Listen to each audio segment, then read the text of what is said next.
childcare at this very critical moment. It is with distinct honor and privilege that at this moment I have the pleasure of introducing the Mayor of the City of Houston, Mayor Sylvester Turner.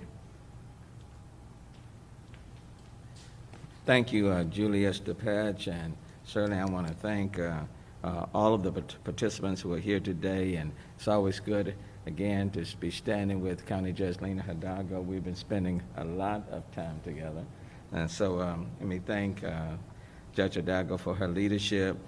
We also have the pleasure of having Congresswoman Sheila Jackson-Lee from the 18th Congressional District, and then I want to also acknowledge Melanie Johnson, who's with Collaborative for Children, President and CEO. Thank you for your work. Richard Shaw, who's here, the committee chair and labor representative for the Gulf Coast Workforce Board and Workforce Solutions of Harris County. And then there are a number of other parties who are here. I do want to acknowledge Marissa Aho, who's with the City of Houston, the Chief Resilience Officer. I want to thank those who keep the city running, and I know the judge will be thanking those who keep the county running. They include our first responders, healthcare and public health employees, Metro bus drivers. They are essential government workers. Also grocery store employees and delivery workers, construction workers, all those who work in critical infrastructure as identified by the U.S. Department of Homeland Security, National Cybersecurity, and Infrastructure Security Agency. I recognize the challenges that you and your family face in these most difficult times. There is no playbook for a pandemic. Essential workers have kept our city and county operating since the beginning of this healthcare crisis. On any given day, finding quality child care is critically important for parents who work outside the home, and today this issue is further complicated by the fact that many of our most reliable systems of child care, from local public schools to child care centers, are challenged by COVID-19 closures and a great deal of uncertainty. We recognize the need for our valiant workers and public servants who must report to work to maintain Houston's and Harris County's essential services to easily find quality child care. To better understand the needs of our public servants at the City of Houston, I issued a citywide survey to identify the child care needs of employees with dependents 12 years of age or younger. I was overwhelmed by the rapid responses calling for a system to connect parents with child care options for infants, toddlers, children, and adolescents. In response to this unique challenge, the City of Houston's Mayor's Office, including my Office of Resilience and Office of Education, partnered with the Houston Endowment and Harris County Judge's Office to develop a child care solution for essential workers during this emergency. They coordinated a diverse group of public, private, and nonprofit stakeholders to develop a strategic child care plan and created a streamlined process for essential workers to find child care and apply for financial support. Today, we are pleased to announce that families of essential workers can register for child care and for financial support online at findchildcarenow.org, and that's now with a capital N, findchildcarenow.org. All essential workers, including all of the City of Houston and Harris County employees with children ages 0 to 12, are eligible to participate on a first-come, first-served basis. Once a family selects a center and the enrollment is confirmed, care can begin immediately. We have partnered with Collaborative for Children, a long-standing, respected nonprofit with over 30 years of experience in helping families find child care and workforce solutions. Collaborative for Children will contact applicants within 2 business days to help find them a quality, licensed child care center that best serves their needs.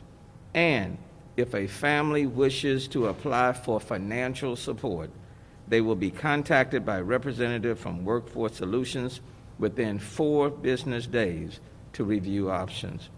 Workforce Solutions has allocated $10 million in for child care for the 13-county region of Austin, Brazoria, Chambers, Colorado, Fort Bend, Galveston, Harris, Liberty, Matagorda, Montgomery, Walker, Waller, and Wharton counties, which can provide child care support for at least 3,500 children of essential workers. I want to thank the nonprofit and philanthropic leaders who have come together to support quality child care for our essential workers at this time. And quite frankly, I don't believe that there is a similar program any other place in the United States. I especially want to thank Tanyelle Edwards, Program Officer from the Houston Endowment, who has worked very closely with Chief Resilient Officer Marissa Aho and Director of Education Juliet Stepech to support this effort. A very special thanks to Workforce Solutions, Bain and Company, Collaborative for Children, United Way of Houston, the YMCA of Greater Houston, First 3 Years, Harvey Home Connect, Texas Public Lab at Rice University, the Bridgespan Group, and the Baker Institute at Rice University. These are challenging times, no doubt. But together, in Houston and Harris County fashion, we will get through this because we are, as we've said, hashtag Houston Strong. Juliet?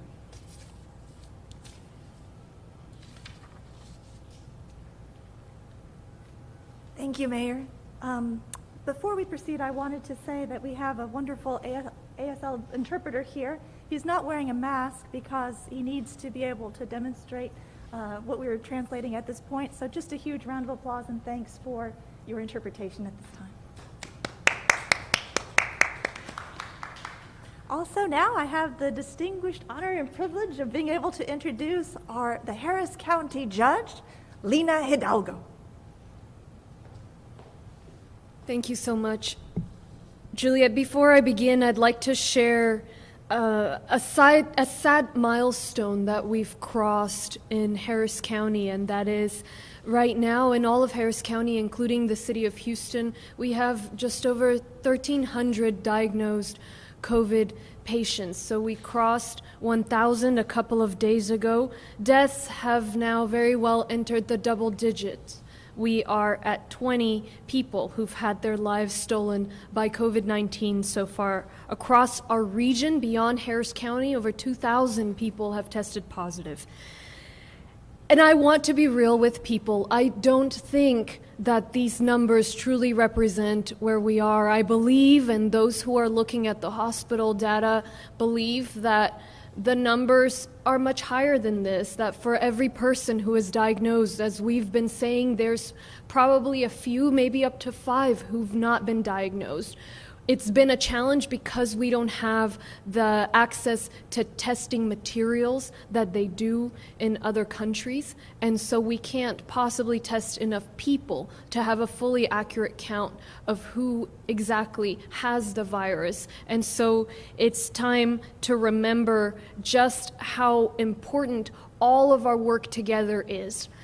To those of you staying home, I want to say thank you again. And those of you that are not, and really it's not too many, but there are still out there. I know Palm Sunday was this past Sunday, and anyone who went to spend time with people not part of their households, you put them at risk. If you go see somebody who you do not live with, you are putting that person at risk. And so we have got to continue to take personal responsibility for this, because the reality of it is the sooner this virus can be controlled, the sooner we can go back to our lives, the sooner the economy will recover. And if we don't put our foot forward, our effort forward, this will last longer, the economic downturn will sink deeper, and it will be harder for us, much worse. We will face the type of crisis that we're seeing now in New York, in other areas across the country and the world, and we can still avoid it, so we need everybody to do their part. If you absolutely have to be out. And that means essential workers. That means if you're out making a run to the grocery store, you're out making a run to the pharmacy, you've gone to the park to be away from other people still. And that's pretty much the only reasons why folks should be out and about. We are asking folks that they wear a face covering. The CDC issued new guidance that even folks who are asymptomatic may still end up spreading the virus through even talking, sneezing, coughing. They may have the virus and not know it. So if you are out in public, you should be wearing a face covering. Now, the other guidance that we received, and that's why I've brought this one, and I don't have it on because you can't hear me if I put it on, so that's why I'm speaking with it around my neck. But if you are able, please do not buy hospital or N95 masks.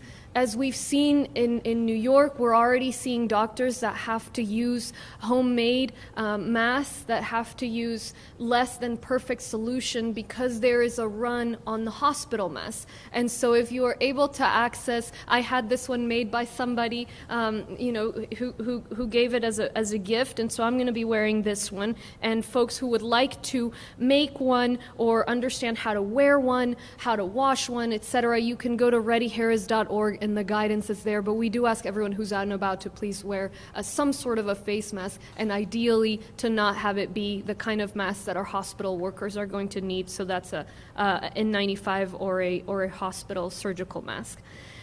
Let me be clear, there is no substitute for social distancing. And so even though you're out and about wearing the mask, you still should stay away from other people, and hopefully the mask will help remind us why we are staying away, why this is not the time for a pickup game of basketball or anything that has to do with touching surfaces or being close to people that we don't share a household with.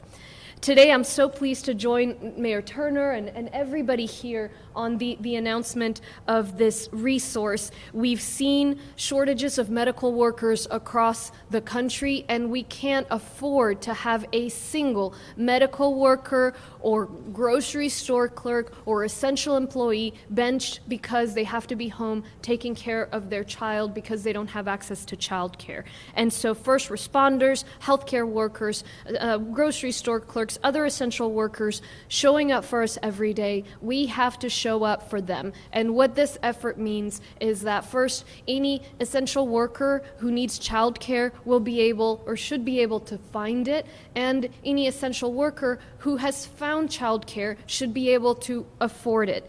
It is such a unique response from our region, so many folks coming together, Collaborative for Children putting together the portal, the Workforce Solutions, which is a state affiliate facilitating financial assistance, Houston Endowment providing funding, Bain and Bridgespan providing pro bono expertise, and of course the city and county. So folks can go to readyharris.org. That will link also out to the website the mayor shared in Child Care Now.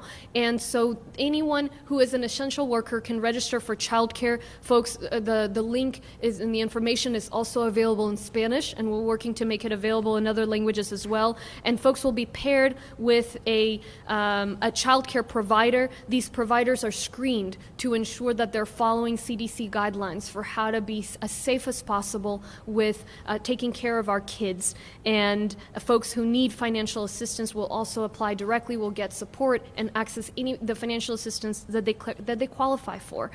Essential workers are our safety net right now. They are literally keeping this community together, keeping our supply chain going, keeping everything going, and so we need to make sure that we are there supporting them. I want to announce another program that is in response to a question we get a lot. You know, we've discussed our healthcare workers, their children. We've talked about each of us, needing to use a mask. Oftentimes, we're asked, what about our homeless population? We tell people, if you're sick, assume you have the virus, stay home. Really, you should be home anyway, and unless you're an essential worker. But what if you don't have a home to stay in? What then? And so we can't take for granted that the fact that many folks who live in homelessness do not have a place to go to. Starting this past Saturday, in a partnership with the City of Houston and various organizations, we have set up a system for folks experiencing homelessness to be able to access emergency housing. And so we have enough capacity right now for 60 people. It can grow. We've got capacity to expand, and we're basically working with the homeless shelters and with hospitals. If they identify somebody who is COVID positive or has symptoms and is likely to be COVID positive, they will refer these folks, and who are experiencing homelessness, they'll refer these folks to the program, and we've got the system set up. The city right now is providing the facility, the county is providing the wraparound social services, and we are basically providing support for folks to be able to stay in isolation while still being fully supported. And so anyone who knows of this issue, they can call our nurse hotline on Ready Harris as well and be referred, but right now we're working very closely with the homeless shelters and with the hospitals in this response. Another quick note, you are going to begin seeing trucks at our NRG complex. We are moving forward at the county with establishing a medical shelter, and that's what we need to call it for the purposes of our relationship with the federal government on this. So the federal government is supporting, and they'll support through reimbursement, ideally, what we are building, and that is a medical shelter that is to be used as a last resort. We hope that we don't get to a point where we need to use it. That would mean that our hospitals have used up their capacity, have used up their surge capacity, and now we'll have to use the capacity we're building at NRG. We're, in the meantime, going to find what other uses we may have for it, and so we're working on that. But so far, the construction will start right now in the parking lot of NRG. We right now can't build it indoors because, of course, we're still cleaning out from the rodeo. And so that would be a dangerous situation for anybody with respiratory illnesses to be around all of the materials that are necessary for the rodeo. So it's being stood up outside, and I just want to give folks a heads up. That's what you'll see if you drive by or you're by NRG. That's coming up, is this medical shelter that is something of a last resort. And the final note is just anybody who wants to support, just a reminder, you can go on readyharris.org to volunteer, to donate to the recovery fund that's been established. And there's another plug I want to put in today just for the Houston Food Bank. I know, Mayor, you toured their facilities this weekend. We've been in touch with the food bank, and they're telling us, they continue to need volunteers. You can access that through Ready Harris. But they also are in urgent need of financial donations. Not so much donations of food, but donations of money, so that they can be efficient in the use of those resources, purchasing the food that they need. And so if you will go to houstonfoodbank.org, if you're able to make a financial contribution, they need everyone's support right now to provide for our community. So I'll leave it there. I'll repeat my remarks in Spanish, and then I also obviously will be available for questions in the end. One more number, actually, that I do want to mention, and is we talk about we crossed 1,000 people who have been tested positive. I also want to note we are about to hit double digit in terms of the jail staff who have tested positive for the virus. At least 3 inmates are positive. 3 dozen inmates are now experiencing symptoms, and we expect we're pretty confident that quite a few of those folks will come back positive. At least 800 inmates are being quarantined as best we can do that within a crowded jail. And so we don't need a doctor. We don't need to have a doctor here. We don't need to be a doctor to understand the jail has cramped conditions. This is going to spread like wildfire if we don't do something to substantially, quickly, of course carefully, but quickly reduce the population in the jail, because these folks getting sick are going to need the same hospital bed you and I may need. And so I'm very, very impatient, very, very concerned at the time that we're wasting right now on the jail. And I think history will remember people in two ways: those who took bold action to ensure that we are stopping the spread of the virus, and or those who dragged their feet or were stood in the way. And so I sure hope that everybody is working in concert right now to get quick resolution going to the situation in the jail, because it's extremely, extremely concerning, the numbers we're getting just every day. I've gotten messages from family members of the jail workers saying they are so frightened to see their loved one go into work in these circumstances every day, and we've already identified nonviolent people who can safely be released after careful screening. En español, repito brevemente. Primero me gustaría nombrar una trágica cifra que ya cruzamos en el condado Harris. Son más de 1,000 personas que ya han sido diagnosticadas positivas entre el condado Harris, la ciudad de Houston. Claro, ya son más de 1,300 el día de hoy. Más de 20 personas han perdido sus vidas por el virus en nuestra región. Más de 2,000 personas han sido evaluadas positivas por el virus. Quiero ser muy clara, y lo he dicho antes, yo no creo que estos números, estas cifras, representen el total de los casos. Realmente no lo creo. Yo creo, y los expertos médicos nos dicen, que lo más probable es que por cada caso diagnosticado hayan 2, 3, hasta 5 más que existan, que sean positivos. Y el reto es el mismo. En este país no hemos tenido, y particularmente, sí, básicamente no hemos tenido el acceso a las pruebas como lo hay en otros países. Entonces eso significa que no hemos podido evaluar suficientes personas, y es lógico que el número de casos diagnosticados sea más bajo del que realmente debe ser. Realmente le agradezco a todos los que han estado en casa, que se han permanecido aislados, a aquellos que han salido, y son pocos, pero tenemos que reducir el número aún más. Sé que fue este domingo una fecha importante. Cualquier persona que visitó otras personas con quienes no viven bajo el mismo techo han puesto en peligro a esas personas, han puesto en peligro a esas vidas, porque podemos tener el virus y no saberlo, no tener síntomas. Entonces, por favor, recuerden no estar en contacto con ninguna persona con quien no vivan, porque si lo hacen, los están poniendo en riesgo.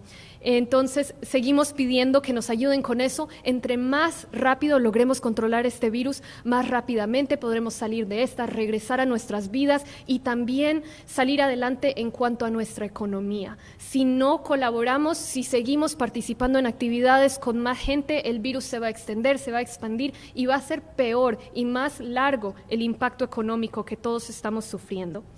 Pero si realmente tiene que salir, y eso sería si son trabajadores esenciales, si tiene que ir al supermercado, a la farmacia, al parque, básicamente esas son las únicas situaciones en las cuales debería salir. Entonces, lo que debe hacer es utilizar una cobertura para la cara. No estoy utilizando la mía porque no me escuchan si me cubro la boca, entonces la tengo aquí en el cuello. El gobierno federal ha explicado que si no tiene máscara, aunque no tenga síntomas, podría cargar el virus, puede contagiar a la gente al toser, al hablar, al estornudar. Entonces, al salir, por favor, utilice una máscara. Estamos pidiendo que no utilice máscaras médicas, no utilice máscaras, si puede, si tiene acceso a una máscara hecha en casa. Esta me la hizo alguien, me la regalaron, y pues es muy bueno porque está hecha de tela, y no queremos que los trabajadores médicos se queden sin máscaras. En Nueva York han estado utilizando los trabajadores médicos este tipo de máscaras, y tenemos que guardar las máscaras hospitalarias para esos trabajadores. Entonces, use máscara, y si puede, intente hacer una o comprar una, pues no médica. Puede ver información en readyharris.org de cómo lavarla, dónde comprarlas, todo esto. El recurso que estamos anunciando hoy realmente me enorgullece muchísimo, lo estamos anunciando con el alcalde, con varias organizaciones, y es que ya hemos visto pues que realmente no hay suficientes trabajadores médicos a lo largo del país para manejar este tipo de virus. Entonces no podemos permitir el que haya un solo trabajador médico, un solo trabajador de supermercado, trabajador esencial en casa, simplemente porque no tienen dónde dejar a los niños. Y queremos que todos los trabajadores esenciales que necesiten cuidado infantil tengan acceso a cuidado infantil, y que todos los trabajadores esenciales que hayan encontrado ya cuidado infantil lo puedan pagar. De eso se trata el esfuerzo del día de hoy. Entonces, si usted es un trabajador esencial, puede ir a readyharris.org, ahí encontrará el link donde puede aplicar y lo conectarán en cuestión de un par de días con el Centro de Cuidado Infantil licenciado cerca a su hogar o donde usted desee, y si califica para ayuda financiera, también se le conectará con ayuda financiera. Ahora, no es necesario que usted sea ciudadano americano. Si su hijo es ciudadano americano, hijo o hija, también puede calificar para el apoyo, inclusive la ayuda financiera. La información está disponible también en español en readyharris.org. Entonces, invito que utilicen este recurso. Lo que queremos es reconocer que estos trabajadores esenciales están apoyándonos a todos y nosotros queremos apoyarlos a ustedes.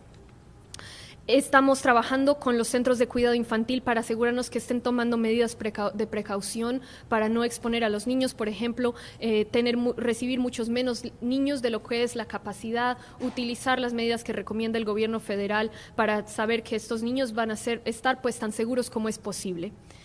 Finalmente, tenemos otra nota, es una pregunta que recibo muy seguido. ¿Qué estamos haciendo para apoyar a las personas sin hogar? Decimos que todos deben estar en la casa, que deben estar en cuarentena, pero ¿qué si no tenemos casa a dónde ir?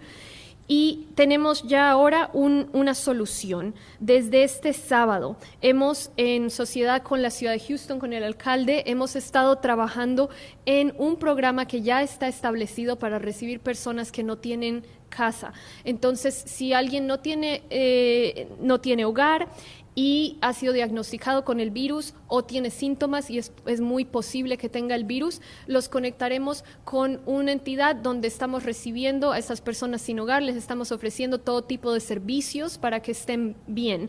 Hemos trabajado con los hospitales, hemos trabajado con los centros de apoyo a las personas sin hogar, los albergues, y de esa manera los estamos apoyando para que tengan también los recursos que necesitan.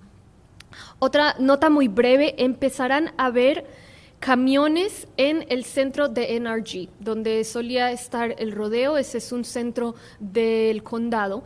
Y quería solo informarle a todos que empezando el día de hoy se empezarán a ver camiones ahí, porque estamos construyendo ya el centro médico que es de último recurso. Entonces se trata, si los hospitales realmente se ven en una situación como la que hay en Nueva York u otras ciudades donde no tengan camas, no tengan espacio y ya hayan maximizado pues su capacidad en cuanto a áreas comunes, pasillos, todo eso, entonces en ese momento se utilizará lo que estamos construyendo en NRG, lo estamos construyendo en el estacionamiento, porque los edificios todavía tienen materiales del rodeo, lo cual sería un problema para los pacientes con temas respiratorios. Esto, como he dicho, esperamos no tener lo que necesitar, y por ahora también estamos evaluando qué otros usos se le pueden dar. Por mientras esperamos a si se va a usar o no para esto de último recurso. Aquellas personas que han estado preguntando si pueden donar comida para distribuir comida al Houston Food Bank. El Food Bank está pidiendo el favor que por favor no donen comida, sino donen dinero. Así ellos pueden invertir esos fondos en la comida que más necesitan. Entonces recuerden, pueden acceder donaciones en Ready Harris, pero también el día de hoy quiero prestarle especial atención al Houston Food Bank, el quien ofrece comida a nuestra región, a nuestros niños. Entonces vayan a houstonfoodbank.org, donar fondos que harán disponible la comida para la gente que la necesita. Y una nota muy breve para terminar acerca de la cárcel. He explicado ya que cruzamos más de 1,000 personas, 1,300 ahora que tienen el virus.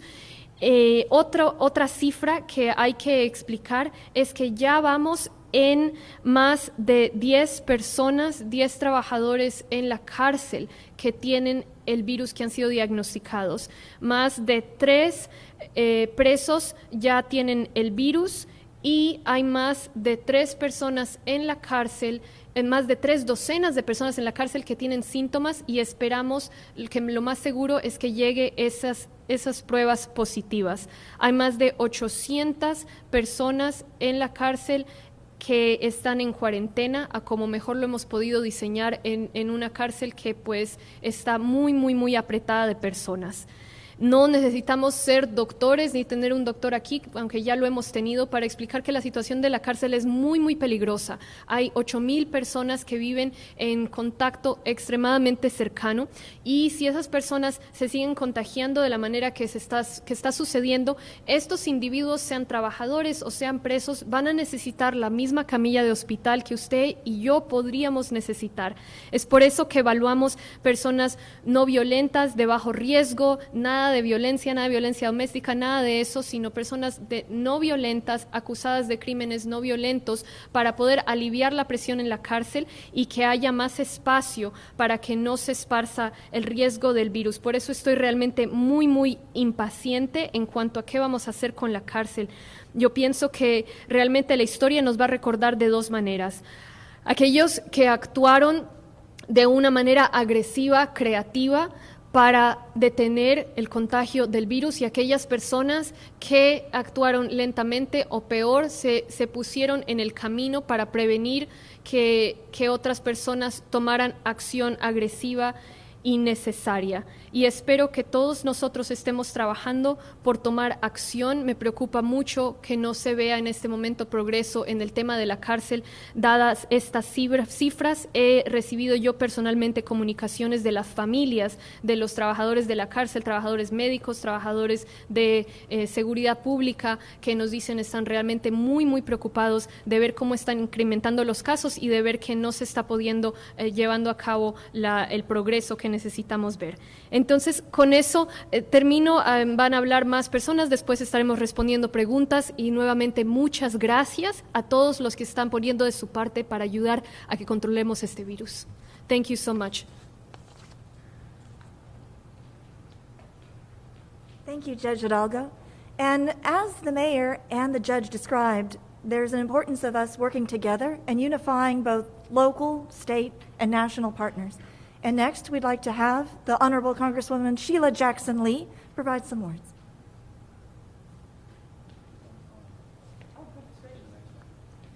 So sorry, she's on the phone. So let's go ahead and have Dr. Melanie Johnson from Collaborative for Children come and describe more about her fantastic organization and findchildcarenow.org. Good afternoon. Collaborative for Children is so pleased to insert its resource, findchildcarenow.org, to help those in our community who are doing so much on the front lines to keep us surviving and thriving. We have had this resource for several decades, and we've been able to refer tens of thousands of families, specifically parents, to quality child care. And we are so pleased to be able to join hands with the federal agencies, with Workforce Solutions, with our mayor of Houston and our county judge, Lena Hidalgo, and with Houston Endowment's support to undergird this partnership. We're super excited about this opportunity. For now, parents are able to use this website not only to refer to quality, accredited, and licensed childcare, but also be able to receive funding, subsidized childcare through an application process with Workforce Solutions. So we're very grateful for that. And for those of you who are parents who are concerned about COVID-19 and the cleanliness and the sanitation and the safety of your little ones in the child care centers, well, child care centers have historically dealt with cleanliness and sanitation and hand washing and things of that nature. But Collaborative for Children has certainly ensured that they receive information directly from the CDC in terms of COVID-19 protocols and guidelines for sanitation. So we will ensure that, and we will consistently do so, but our goal is to make sure that parents of essential workers or parents who are essential workers are able to get financial assistance as well as find quality child care, or both, on findchildcarenow.org's website. We also want you to know that in this critical time, it's not just essential for us to find child care and provide subsidies, but children, specifically those ages birth through 5, need very much to have a consistent learning environment so that they are ready for school. At present, only 47% of our children enter school ready, and our staff at Collaborative for Children is working behind the scenes remotely in order to provide the type of school efficacy that is necessary for these children to enter school ready in the fall. In the aftermath of Hurricane Katrina, we saw that it took about 2 years for school children to be able to recover lost learning. And we do not want that to happen to children in our county and in our city. So Collaborative for Children has provided not only this website, findchildcarenow.org, for affordable child care, but also for actionable items to ensure that our children are ready for school. Thank you very much.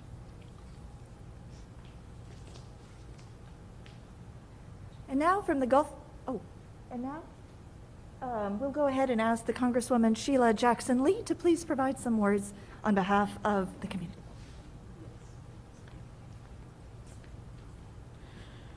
Good morning. Thank you very much. Let me thank the Mayor and County Judge, Texas Workforce Commission. Texas Workforce Commission is a partner with the U.S. Department of Labor and federal funding, and we could not be more appreciative of this giant step. We thank you to the Mayor's leader on education, Dr. Johnson, and those who have gathered here in particular. I was just on a phone call with the members of Congress on the discussion of CARES Act number 3, and that is the next step of federal funding.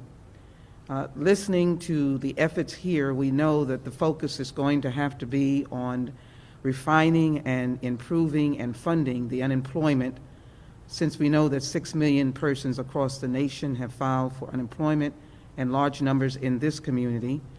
And so listening to our leaders, we are able to ensure that federal funds will come from parents who are unemployed, and to provide child care block grants to our local communities that will further help those who have to go to work and need child care. And so we want to be a partner, and I am glad to be able to offer this advocacy in Washington along with my colleagues to emphasize the important work that is being done here. I want to thank the Houston Endowment, and I want to acknowledge those child care facilities that are maintaining their open space. I want Dr. Johnson to know that she is right, that when I've seen child care facilities, they are impeccable with their efforts at cleanliness. I think that should be an important point. I know that in my own congressional district there are many, including the Barbara Jordan Center, that will be open to individuals who have to go to work.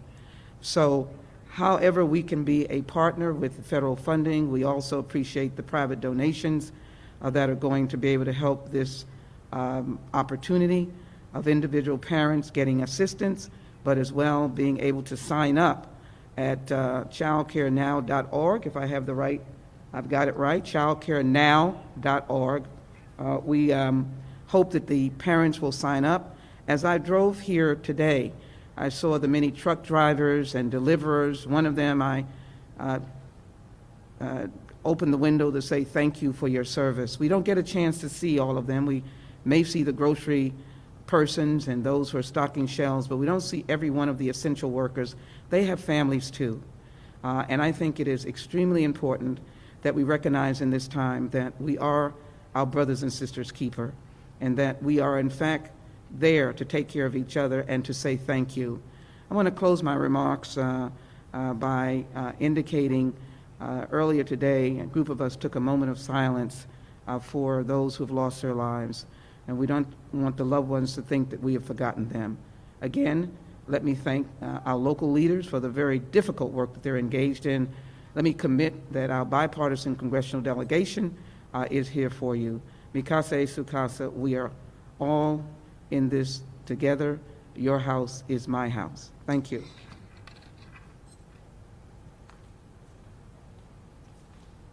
Thank you, Congresswoman. And now on behalf of the Gulf Coast Workforce Board and Workforce Solutions, Mr. Richard Shaw.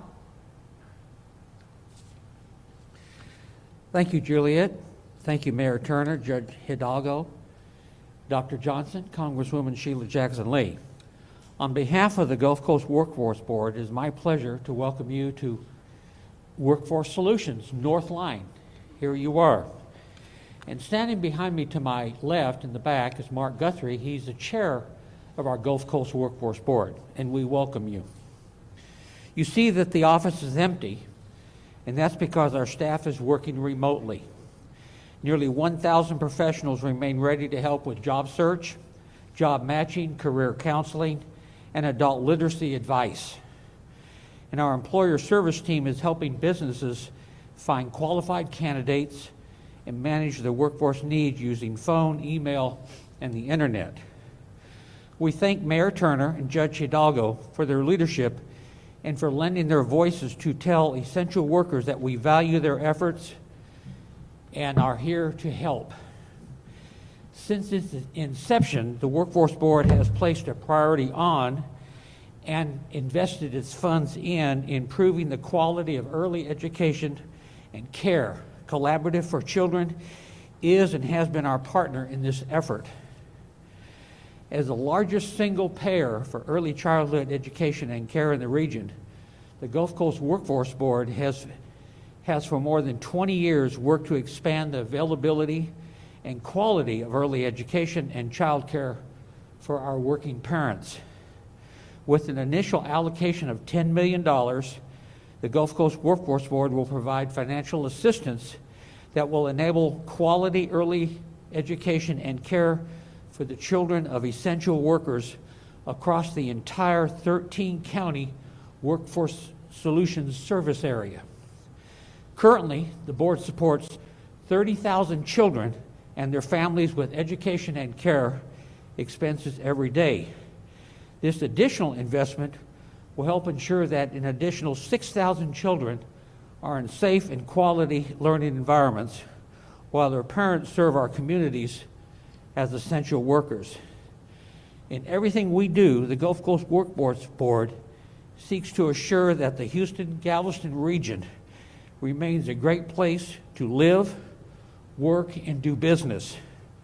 With this investment, we honor the everyday heroes who are helping our community remain safe and functioning during this unprecedented crisis.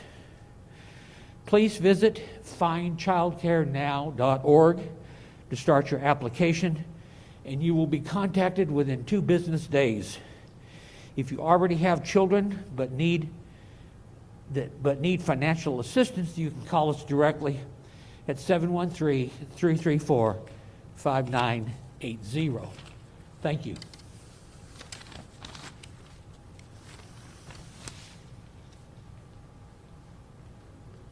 In closing, my name is Juliet Stepetch, and I'm Mayor Sylvester Turner's Director of Education for the City of Houston. It's a distinct honor and a privilege to be able to collaborate with these leaders who love our essential workers and their children. And so we know that we are stronger together, though we are apart at this point.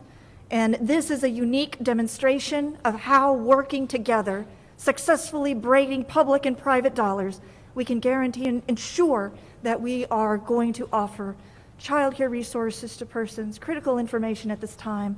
And we just want to thank you for sharing this news with the community and ensuring that this news gets out there to everyone, that it is available and it is being launched today. And with that, we will open it up for questions. We just had a nurse call us saying they tried to get on the website, and I guess they called a couple of the daycares on the website, and they were telling them that they didn't take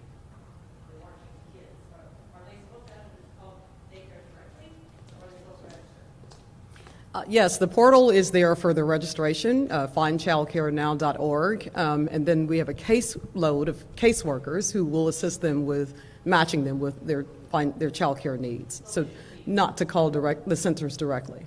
Correct. John, what can you tell us again about what's going on at NRG? More specifically, like the hospital, last resort, that facility, or what's the status of that? So we've all heard about the importance of our hospital capacity, that we have enough ICU beds, that we have enough ventilators. We've seen in New York, for example, right now they're scrambling to build a field hospital in Central Park. You know, everybody's trying to add on to those beds. We don't want to be in a situation where we're trying to build something in the middle of an even deeper crisis. And so what we have decided to do is get ahead of this challenge and start building a last resort medical shelter now. So the structures are coming up this week, and it will have capacity. We're still trying to figure out, we're building it by modules, so it's 250 bed modules, and we may be able ultimately to build at least 3 of those. The first one will come up this week, and those will be used and activated once the hospitals run out of space, not just of their normal hospital beds, but also of their surge hospital beds, because we have to make sure that we are absolutely maximizing capacity. So we can't step in before the hospitals have reached their capacity. Otherwise, we're ending up with less capacity than we could have actually built. The other note I made is we're trying to assess, you know, in the meantime, could we be using those beds or that space for something else obviously related to coronavirus? And so those are the questions we're asking, and to the extent that we find a solution, I'll share that with the community. They will be built in the parking lot. Obviously, it's all done according to the best engineering and healthcare advice, just as it's been done in other communities. These outdoor spaces end up having better outcomes. But the biggest issue is that it would be a respiratory challenge for folks if we put it inside NRG. That said, you know, the experts all tell us, and as we've seen in other communities, there are perfectly great designs to build these outdoor medical shelters. You know, folks call them field hospitals and other places. It's not something that we're, you know, inventing. It's something that there's a design that exists, it works, and we're establishing a shelter in NRG so that we have that if we were to need it. And let's hope we don't, because if we get to a point where we're using those beds for coronavirus or for to offload the coronavirus needs of the hospitals, then we know that it's truly a challenging place. Judge, along that, the staffing, is there plans coordinating right now with the medical center about how you would staff this field hospital?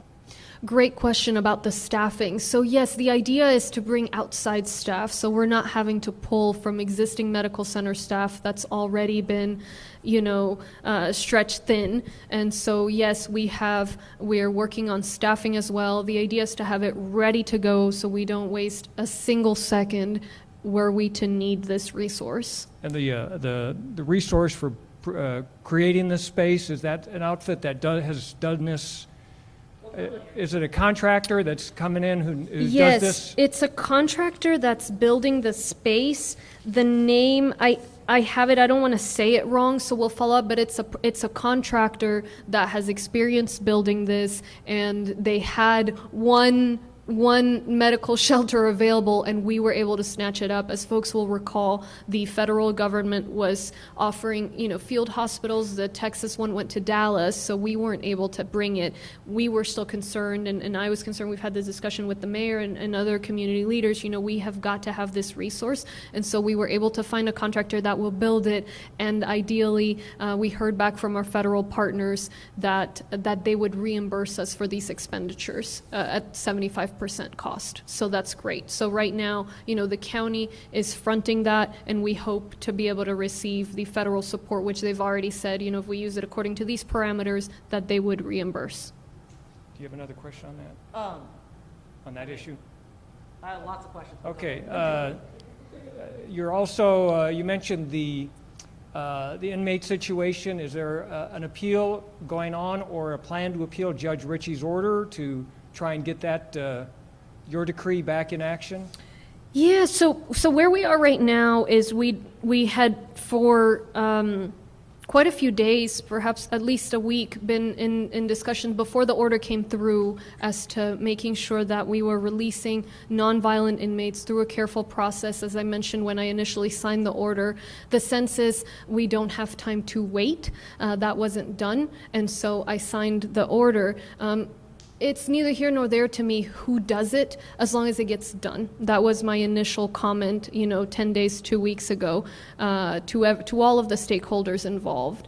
And so the challenge is we have two conflicting orders. We certainly could resort to legal action around this for a court to decide which one controls. The problem is we don't have time for a protracted legal battle. We don't have time. And that's why I've not given the go-ahead that we engage in that battle in the hopes that today we will see some action. As I said, it is time to either act or let others act. No other option. Because this is about health and safety. Releasing nonviolent folks, people accused of nonviolent crimes, is not a proud political slogan for anybody.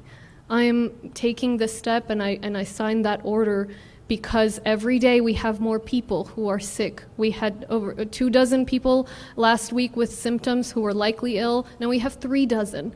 There's 8,000 people, and those folks are going to need your hospital bed, my hospital bed.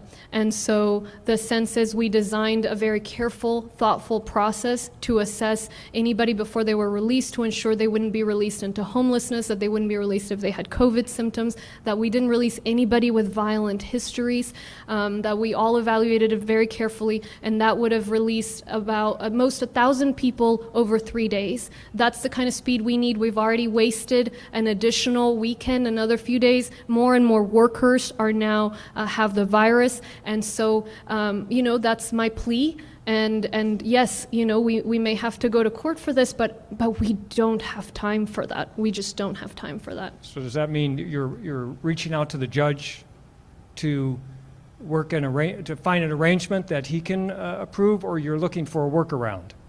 Right now, as we have from the very beginning of this process, from well before I signed the order, I've said, look, if y'all want to do it, go ahead. Now, the judges have the list of inmates that we'd already, been assessing. They've got the charges that we'd evaluated and agreed on with all the stakeholders. They have it. And so if they want to act, they can. They stopped me from acting. And so again, act or let people act. But don't put us in paralysis that literally threatens lives, not just of folks in the jails, be it workers, be it inmates, but those of us who are going to need those same hospital beds.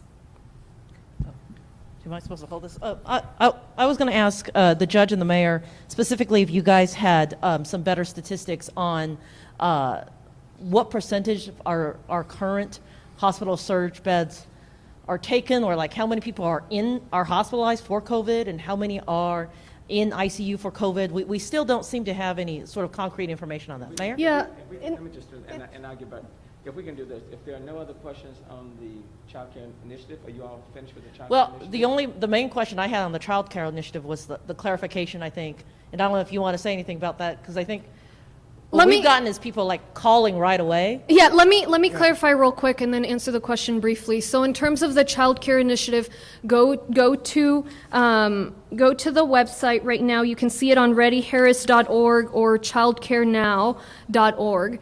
And so there you will be set with a with a case worker who will connect you to the resources, because we want to make sure we're pairing folks, and you'll be able to issue a geographic preference. You can apply for aid. So the idea is to fill out a form that's on the website. So right now we're not asking folks to go and find their child care themselves. It's less efficient. You can certainly try, but the system we've set up is an efficient system through caseworkers, so we can pair folks with the resources.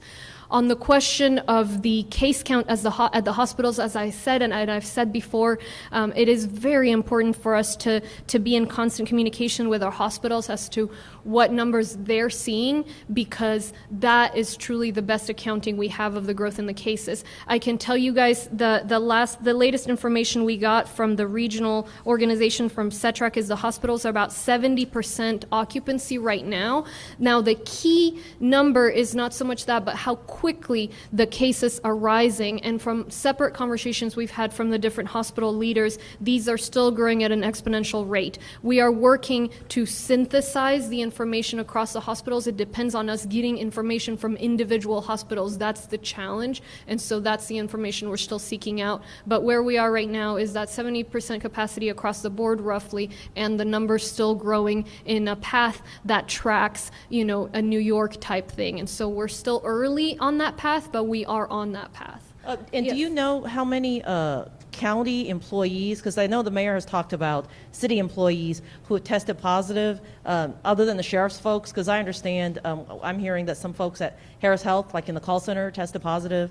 And so do you know how many of your non-uniformed employees are positive, and are you guys mitigating that? last I heard and checked in with my folks about that, it was the law enforcement folks that we have a good track on. Other county employees we hadn't confirmed, and so I will go back and confirm, and that's the kind of information, the minute we have it, we put it out with our 4 o'clock release, and so we'll circle back on that. But last I heard, it was just the law enforcement.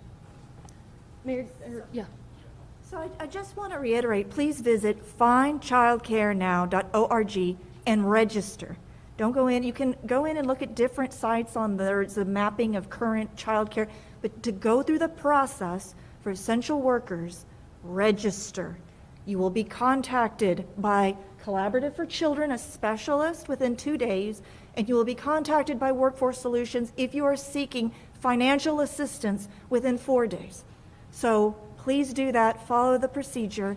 If you just go online and start searching, you will run into that issue. So follow the process and you won't run into that issue. Any other questions regarding the child care before we allow those folks that are a part of that discussion to be released? Seeing none, we will continue the conference with other questions. Yes, I had some more questions. Mayor, are you going to be able to answer any other COVID-related questions? The mayor has a 3 o'clock Okay. briefing at City Hall, and he'll be available at that time. Thank you. Okay, Judge, is there any county action considered for churches that are having gatherings which violate the social distancing standards?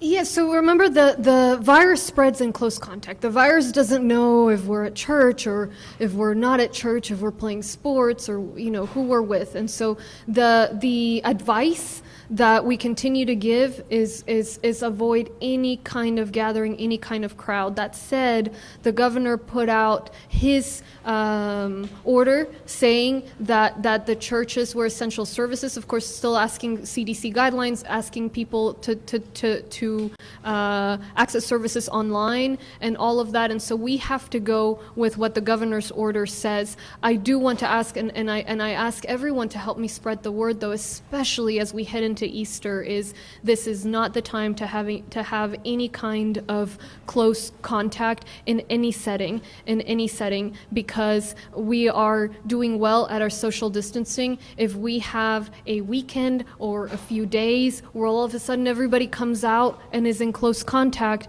you know, you're back at a New Orleans with Mardi Gras type thing. You don't want to have a situation where you bring a lot of people together, because again, we're back at square one, and that's going to be more time that our economy suffers, more people that are going to have the virus, more people who will lose their lives. So, you know, in terms of the guidance that I offer, that the healthcare experts will offer, is regardless of the setting, and the virus doesn't know that you're at church and is not going to spare you because you are in a faith setting. And I do want to thank, you know, I was on a call just last week with over 100 faith leaders from all kinds of denominations, and it was just so incredible to see that leadership. I know the vast majority of faith leaders across the county are still holding strong at providing the key support that they offer, that spiritual guidance in the most difficult times, and doing that from a distance to also protect the health and the lives of people who need that guidance and who follow their and need their support. As far, I guess Pastor Briner was one of the main people who had service yesterday. What clearly violated your order, and is there any plans to find him? As I said, my order right now tracks with the governor's. Because we have to abide by what the state is offering. And so, that's where I ask folks to use their sense of responsibility for the health of the community, which people are. And I would encourage all faith leaders to continue doing what they're doing, the vast majority of them, which is to help us with this and ensure that they are not putting people's lives at risk, that they're continuing to minister to people, to support them, to guide them, but that they don't do it in a way that threatens not just the lives of those who are congregating, but remember, it's the lives of everyone they then come into contact with. So let me leave it there. I know Mayor had to go. Thank you guys so much. Appreciate it.